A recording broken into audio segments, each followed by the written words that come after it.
ये जो आपकी सिस्टम है, ये है आपका ड्रिप इरिगेशन सिस्टम। जरूरी नहीं कि ये ड्रिप ही हो, स्प्रिंकल के लिए भी आप स्प्रिंकलर के लिए भी इसका यूज कर सकते हैं। ये पूरा का पूरा आपका इनिशियल यूनिट रहता है, पूरा काम आपका यही होगा। ठीक है, देखो यहाँ से आपका पानी आया, यहाँ पे आपका देखो हाइड्रोसाइक्लोन फिल्टर, ये जो रहता है पानी को फिल्टर करने का काम करता है। फिर पानी यहाँ से आएगा, आपके 2-3 वाल्व रहते हैं, जितना वाल्व आप चाहोगे।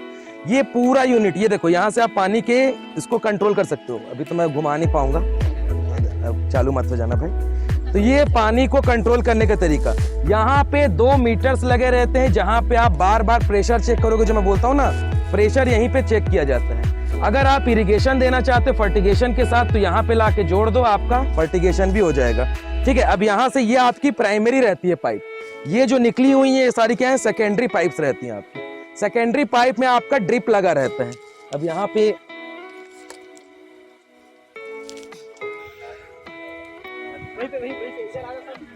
ऐसे इधर कोई नहीं आएगा, शांत। ये जो आपका पौधा लगा, ये हल्दी का है।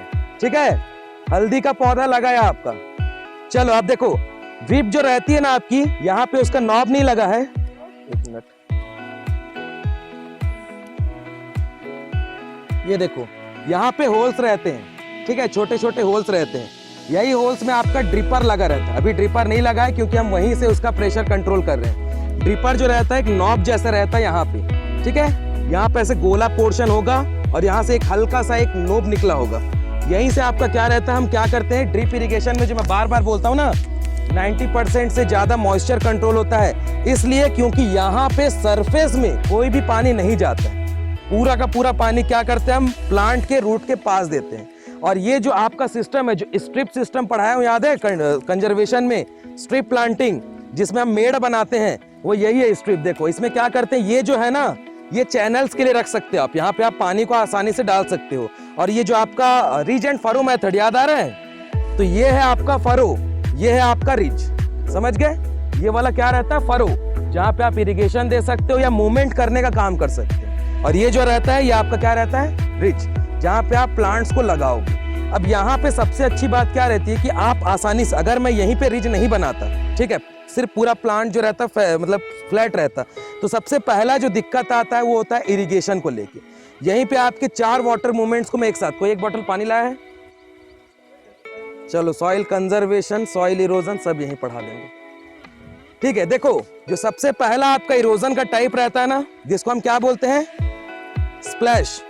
तो स्प्लैश में क्या होता है, आपका प्रेसिपिटेशन होता है, हाइड्रोलॉजी साइकिल याद है। तो यहाँ से पानी क्या है, ऐसे गिरता है।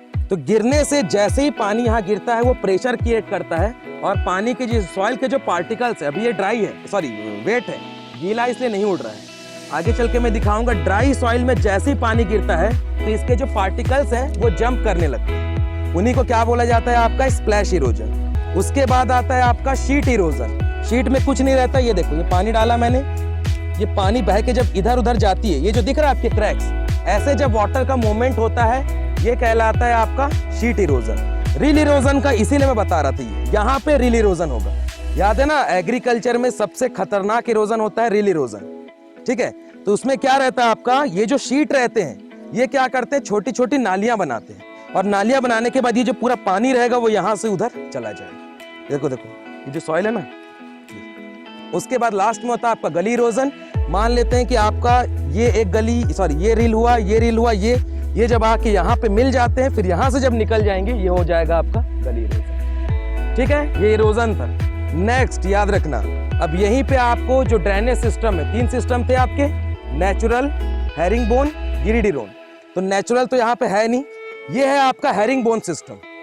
याद आ रहा है कि आपके जो सेकेंडरी पाइपलाइंस रहते हैं वो दोनों तरफ से आते हैं, और मेन पाइपलाइन जो रहता है वो आपका बीच से आता है। तो यहां से हम क्या करेंगे, ये एक सेकेंडरी पाइपलाइन है, उधर सेकेंडरी पाइपलाइन है, ये आपका मेन ड्रेन है। ठीक है, तो इसमें हम स्लोप मेंटेन करते हैं। स्लोप कैसे मेंटेन करेंगे कि इसको थोड़ा सा ऐसे रखेंगे और उधर वाले को थोड़ा सा इधर रखेंगे, जिससे कि पानी स्लोप के थ्रू आपके मेन ड्रेन में आए। फिर यहां से हम क्या करते हैं, उसको बाहर निकाल देते हैं। गिरिडीरोन में आपका बस एक काम रहेगा कि इतने एरिया को हटा दो। ठीक है, ये वाले बस इतने खेत को लेते हैं। तो गिरिडीरोन में क्या आ जाएगा, वो आपका क्या रहेगा, मेन पाइपलाइन, और ये आपके क्या रहेंगे, सेकेंडरी पाइपलाइन, जो कि खेत के एक किनारे से पानी को दूसरे किनारे ले जाएंगे, फिर वहां से आप ड्रेनेज के थ्रू इसको बाहर करेंगे। समझ आ गया? ये देखो, ये है आपका गाजर घास, पार्थेनियम। इसकी हिस्ट्री स्टार्ट होती है 1950 से।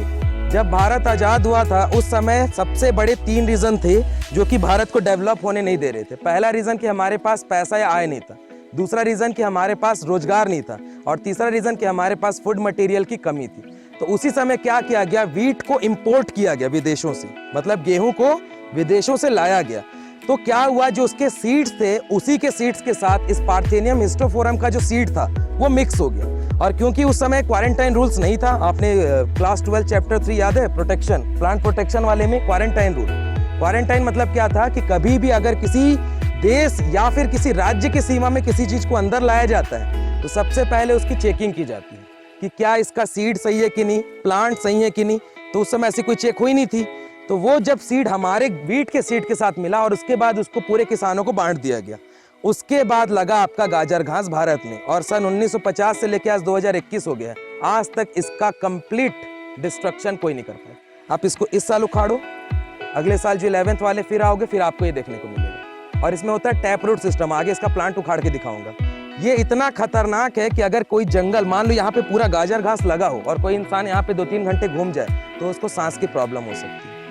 ठीक है, इसीलिए हमेशा हर साल गाजर घास उन्मूलन सप्ताह मनाया जाता है। सितंबर में भी आएगा अगले महीने। ठीक है, तो उसमें क्या करते हैं, आप गाजर घास लाओ, 1 किलो का शायद 50 पैसे या 1 रुपए से कुछ समथिंग मिलता है, लेके जाओ। ये ठीक है, जितना प्यारा भी दिख रहा है उतना ही बड़े होने के बाद उतना ही ये खतरनाक हो जाता है।